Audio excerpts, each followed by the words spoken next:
Hello friends, जैसे कि आप सभी जानते हैं कि आज हम लोग लाइफ साइंस के अंतर्गत हार्मोन और हार्मोन से संबंधित जो पीयूष ग्रंथि है उसकी स्थिति के बारे में और पीयूष ग्रंथि के अग्रभाग और पक्ष भाग से स्रावित होने वाले हार्मोन के बारे में हम लोग जानेंगे तथा उनके क्या कार्य होते हैं उसके बारे में भी भली भांति जानने की कोशिश करेंगे।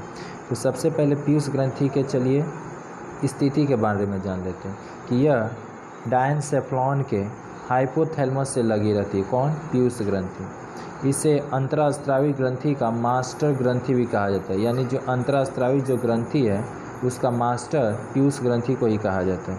और इसके अग्रभाग और पक्ष भाग से अलग अलग प्रकार के, एक तरह से कहे तो हार्मोन स्रावित होते हैं, ठीक, उत्पन्न होते हैं। पहला हमारा दिया गया है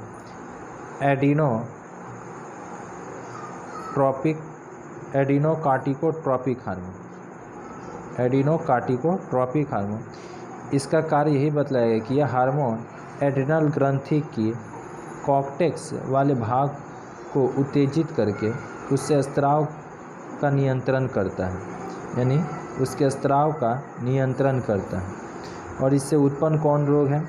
ये एडीएच हार्मोन की अगर कमी या वृद्धि ज़्यादा होने से तो बताया गया इसकी कमी से एडिसस रोग हो जाता है। कौन सा रोग? एडिसस रोग। इस हार्मोन की अधिकता से कुशीगत रोग होगा, जिसे एक तरह से कॉसिंग्स डिसीज होता है, जिसके कारण एक तरह से हाइपरजीनेसिया या ग्लाइसोरिया तथा पीसीओ का नष्ट होना शुरू हो जाता है। यानी इसके अधिक होने के कारण क्या होगा कि एक तरह से कुशीगत रोग है, जिससे कि हमारी मांसपेशियां है वो पेशियाँ नष्ट होने लगती है। दूसरा है हमारा वृद्धि हार्मोन। तो वृद्धि हार्मोन, ये जितने भी हम लोग हार्मोन पढ़ रहे सभी पीयूष ग्रंथि के अग्रभाग से स्रावित होने वाले हार्मोन है, इसको आप भली भांति जान लीजिए।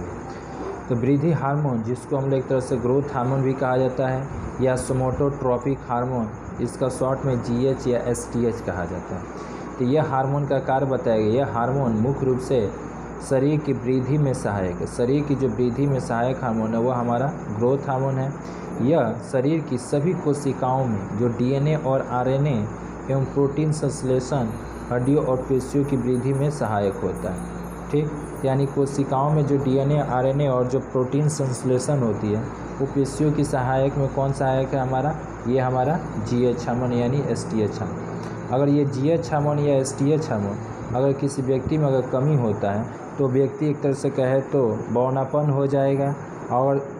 और इसकी अधिक मात्रा होने के कारण, यानी GH हार्मोन की मात्रा अधिक हो जाएगा तो उसकी लंबाई में वृद्धि हो जाएगी। और ये वृद्धि हद से हद एक तरह से कहे तो 8 फुट तक हो सकती है। उसके बाद है हमारा तीसरा थायरोट्रोपिक हार्मोन, जिसको एक तरह से कहे तो TH हार्मोन भी बोला जाता है या एक तरह से कहे तो TSH हार्मोन भी बोला जाता है। ये ग्रंथि का क्या कार्य है कि यह थायराइड ग्रंथि की वृद्धि और उसके स्राव की क्रिया पर नियंत्रित करता है। थायराइड, उसी से थायराइड से हुआ थायरोट्रोपिक, ठीक। यहाँ देखिए थायराइड ग्रंथि की वृद्धि और उसके स्राव पर नियंत्रित रखता है। और यह थायरोक्सिन हार्मोन के संश्लेषण में सहायक करता है। यानी कि थायराइड ग्रंथि से कौन सा हार्मोन निकला? थायरोक्सिन। उस पर यह कंट्रोल करने का कार्य करता है। और यह आयोडीन चयापचय पर भी नियंत्रण करता है। इससे उत्पन्न कौन से रोग हैं कम या इसके अधिकता के कारण? तो इसकी कमी से थायराइड ग्रंथि का आकार जो होता है वो छोटा हो जाएगा। अगर एक तरह से कहे तो हमारा जो TSH हार्मोन या TH हार्मोन है, अगर इसकी अगर कमी हो जाती है जीवों में तो एक तरह से कहे तो क्या होता है कि जो थायराइड ग्रंथि का जो आकार होता है वो छोटा हो जाता है, जो हम लोग गर्दन में होता है। और मेटाबॉलिक क्रिया की दर क्या हो जाएगी? आपकी घट जाएगी। फिर उसके बाद यह हार्मोन की अगर अधिकता से क्या होगा? थायराइड ग्रंथि का आकार बढ़ जाएगा जो, और यह मेटाबॉलिक क्रियाओं का दर भी बढ़ जाता है। उसके बाद हम लोग आते हैं चौथा number gonadotropic hormone. Gonadotropic hormone में यही बतलाया गया है कि यह हार्मोन नर में वृषण यानी टेस्टिस में और मादा में अंडाशय को उत्तेजित करते हैं। यह हार्मोन का जो कार्य है ये पुरुषों में वृषण जो टेस्टिस होता है और मादा में जो अंडाशय होता है उसको उत्तेजित करने का कार्य करता है। यह सजीवों के लैंगिक लक्षण का भी विकास करता है। सजीवों के जो लैंगिक लक्षण होते हैं उसके विकास में जो अहम भूमिका निभाता है वो हमारा गोनाडोट्रोपिक हार्मोन यानी GTH हार्मोन है। यह स्त्रियों के में अंडाशय और ग्राफियन फॉलिकल की वृद्धि और उसके साथ साथ जो मासिक धर्म होता है, अंडोरोपण होते हैं, यह उनके स्तन के विकास और उनके दूध के स्त्राव को भी जो नियंत्रित करने का जो कार्य करता है वो हमारा गोनाडोट्रोपिक हार्मोन के कारण ही होता है। ये GTH जो हार्मोन है, ये GTH हार्मोन के बारे में यही बतलाया गया कि GTH हार्मोन निम्नलिखित प्रकार के होते हैं। जैसे कि एक नंबर कुछ हार्मोन के बारे में बताया गया GTH हार्मोन, जैसे यहाँ बताया गया फॉलिकल स्टिमुलेटिंग हार्मोन। तो इसका क्या कार्य है, यह हार्मोन अंडाशय में जो फॉलिकल्स की संख्या होती है तथा उनके आकार में वृद्धि करने का कार्य करता है। ये जो फॉलिकल स्टिमुलेटिंग हार्मोन है FSH, ये क्या करता है, यह हार्मोन अंडाशय में फॉलिकल की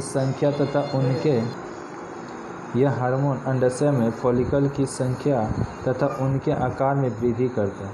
यह वृषण में यानी पुरुषों में शुक्रकीट के निर्माण में सहायता करता है। यह हार्मोन मेल में एक तरह से कहे तो टेस्टिस के सेमिनेफेरस टेबुलस के विकास को भी नियंत्रित करता है तथा स्पर्म्स के निर्माण में भी सहायता करता है जो पुरुषों से निकलता है नर्स। फिर उसके बाद आता है ल्यूटिनाइजिंग हार्मोन, जिसको LH हार्मोन भी बोला जाता है। यह हार्मोन मादा के ओवरी से ओवा के निकलने में सहायता करता है।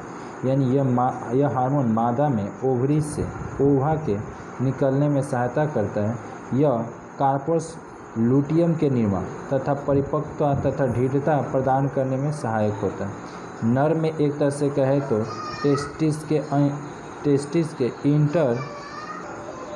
के स्टीटल सेल को उत्तेजित कर टेस्टोस्टेरोन हार्मोन के स्राव में भी सहायक होता है।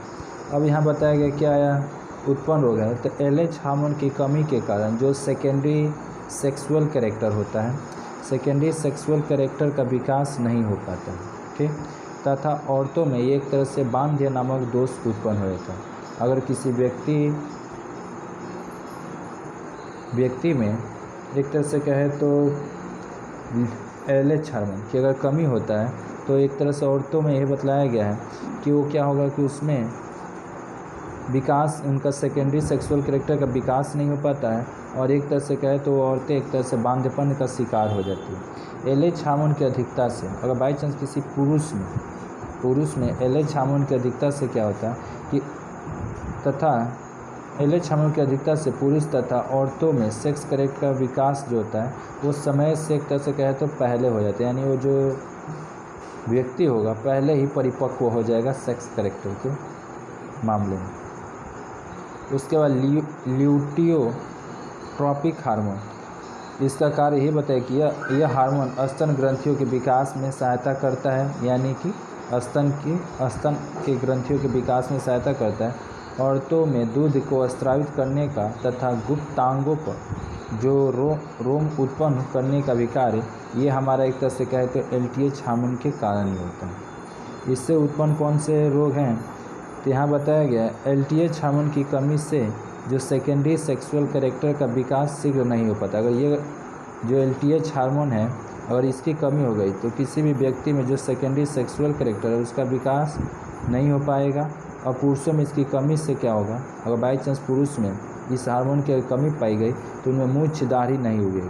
इसके साथ साथ LTH हार्मोन की अगर बाई अधिकता से औरतों में एक तरह से कहे तो ह्यूरिटिज़म्स हो जाता है, जिसके कारण औरतों के चेहरे पर मूछें निकल जाती है। और पुरुषों में अगर इसकी अधिकता से अगर पुरुष में अगर बाई चांस ये हार्मोन अधिक पाया जाता है LTH हार्मोन, तो उनके स्तन ग्रंथियों का आकार सामान्य से अधिक बढ़ जाता है।